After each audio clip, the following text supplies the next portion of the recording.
Bonjour tout le monde, Nathalie alors en direct. Nous sommes aujourd'hui le 13 août 2019.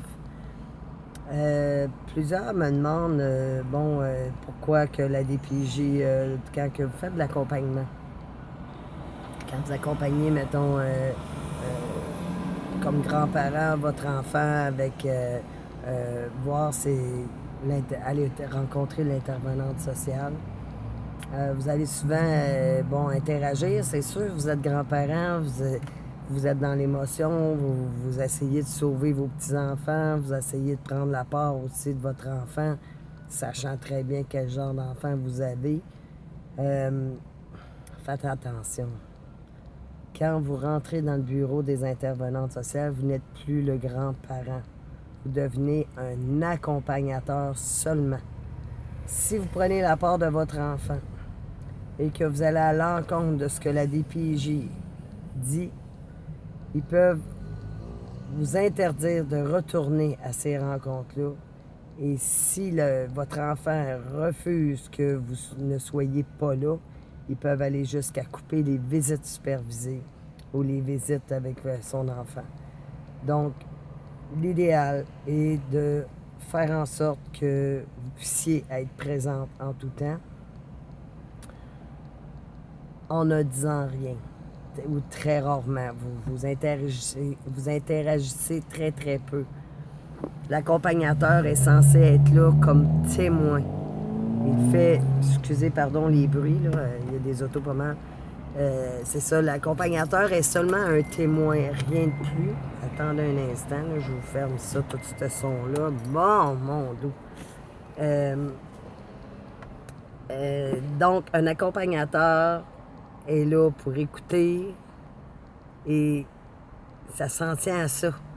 On n'est pas supposé sortir un mot de notre bouche. On est censé laisser notre enfant répondre. Et si jamais l'intervenante sociale vous demande de parler avec elle, rien ne vous empêche de lui dire, si elle vous demande votre avis ou quelque chose comme ça, donnez-la, mais très, très, très brièvement. Parce que plus vous donnez de détails sur la vie privée que vous avez, plus qu'il va en avoir dans leur rapport. Donc, faites extrêmement attention. Vous en dites le moins possible.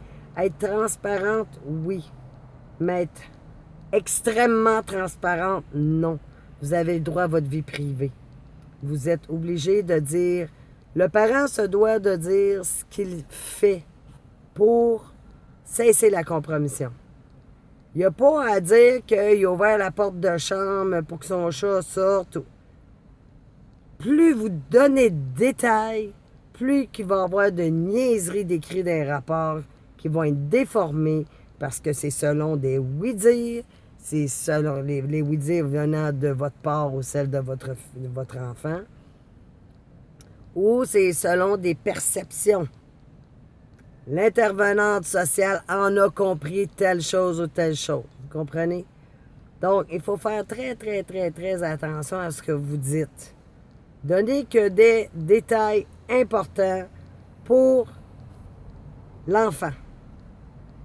Le parent se doit de donner des détails importants de ce qu'il fait, lui, comme parent, pour cesser la compromission.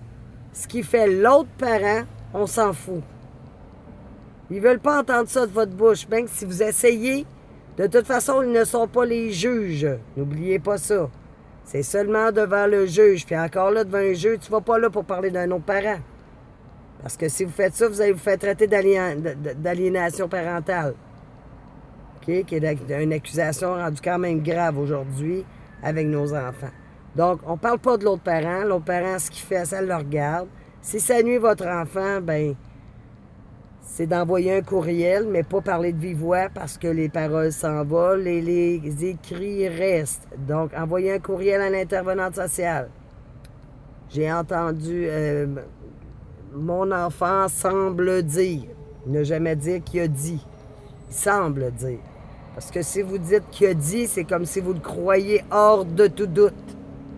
Si vous dites il semble avoir dit, c'est que vous gardez un doute de ce qu'il peut avoir dit Et c'est ce que les intervenants sociaux y aiment entendre. On s'entend?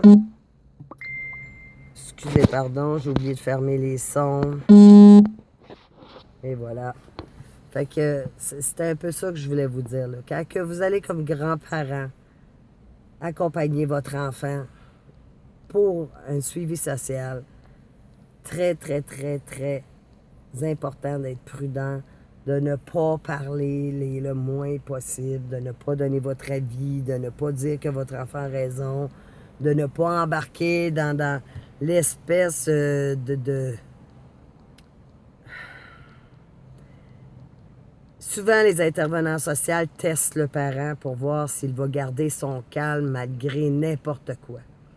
Ils vont aller jusqu'à dire des menteries que l'autre parent peut avoir dit, ou à une école, ou à un médecin, ou en tout cas, pour voir comment vous allez réagir. Et le but est de vous faire réagir pour voir et de faire réagir le parent afin de voir si le parent est impulsif, afin de voir si le parent a des troubles de santé mentale. C'est des tests. N'embarquez pas là-dedans, s'il vous plaît, c'est trop facile. J'en sais de quoi. J'ai embarqué là-dedans longtemps, jusqu'à temps que je me rende compte que, OK, c'est ça que je cherche à faire à chaque fois, c'est de me piquer pour voir si j'ai réglé ce problème-là, puis si vraiment je l'ai réglé. Parce que je lui disais, je veux des psychologues, je veux des nénénés, puis là, ouais, mais là, le père a dit, le médecin a dit, vous comprenez?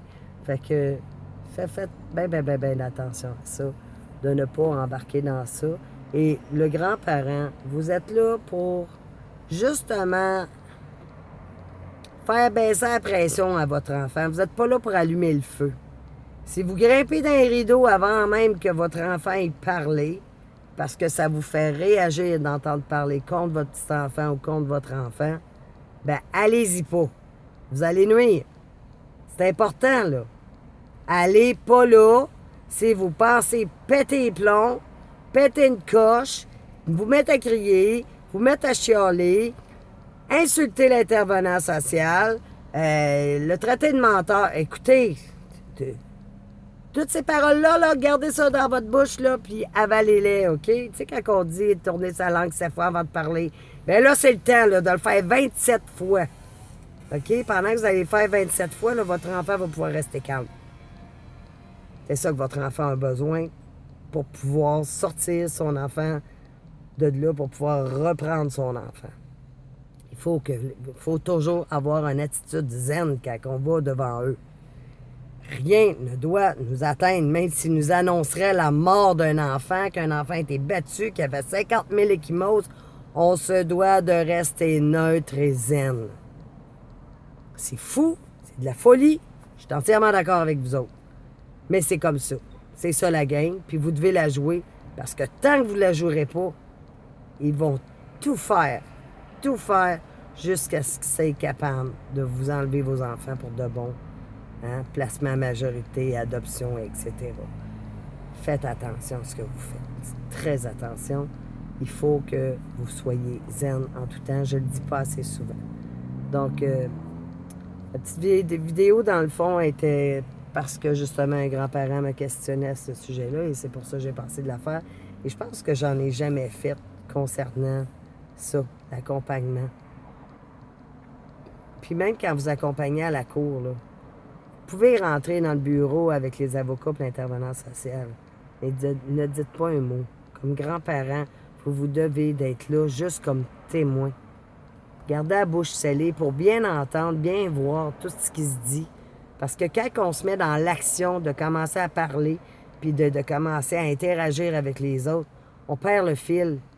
Puis on se rend pas compte, puis on embarque dans quelque chose. Tandis que si vous parlez pas, vous allez pouvoir mettre la main sur la cuisse de votre enfant, puis juste la serrer pour lui dire « Hey, calme-toi. C'est pas le temps, là. C'est pas la place. » Hein? Fait que c'était mon petit vidéo d'aujourd'hui.